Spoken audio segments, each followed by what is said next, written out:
pinapagawa sa akin itong scooter. Meron kasi yung sumasayad sa makina. Yan, kahit tanggalin yung preno niya, sumasayad pa rin. Tapos nung buksan ko yung makina, yan, ito yung nakita natin.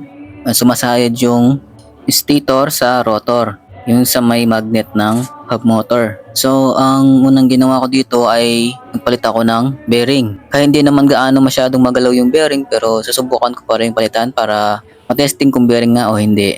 Ito yung bearing ng hub motor, may part number na 6003. Para sigurado original yung kakabit ko.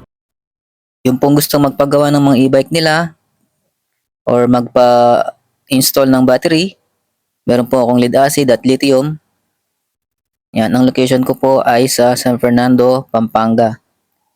Yan, kung may kailangan lang po kayo, mag-PM lang po kayo sa akin. Ayan, okay na po itong hub motor. Yan, hindi lang po bearing ang ginawa ko dito, meron pa po akong in-adjust sa loob ng makina para mawala ng todo yung sumasayad. Ayan po mga ka-e-bike. Ayan. Thank you for watching and support my vlog, like and share. Thank you.